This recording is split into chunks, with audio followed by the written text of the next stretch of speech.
लागे सावन के पावन मेला भारी भारी भारी। लागे सावन के पावन मेला भारी, राजा जी संगे चलीना। लागे सावन के पावन मेला भारी, राजा जी संगे चलीना।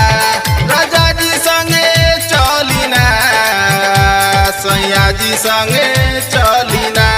राजा जी संगे चलीना, पिया जी संगे चलीना। दुख हरली है बाबा भोले दानी, सैया जी संगे चलीना। दुख हरली है बाबा भोले दानी, सैया जी संगे चलीना। सैया जी संगे चलीना।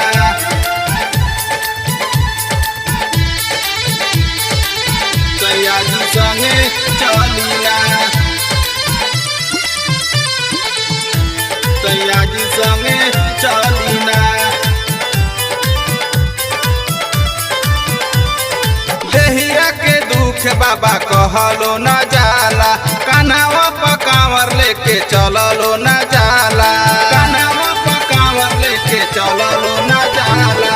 देहिया के दुख बाबा कहलो न जाला, कान्हावा पर कांवर लेके चललो न जाला। बोलबम बोलत आवत बानी राउर दुआरी राउर दुआरी। बोलबम बोलत आवत बानी राउर दुआरी, राजा जी संगे चलीना। बोलबम बोलत आवत बानी राउर दुआरी, राजा जी संगे चलीना। राजा जी संगे चलीना, सैया जी संगे चलीना। राजा जी संगे चलीना, पिया जी संगे चलीना। दुख हरली है बाबा भोले दानी, सैया जी संगे चलीना। दुख हरली है बाबा भोले दानी, सैया जी संगे चलीना। सैया जी संगे चलीना। सैया जी संगे चलीना।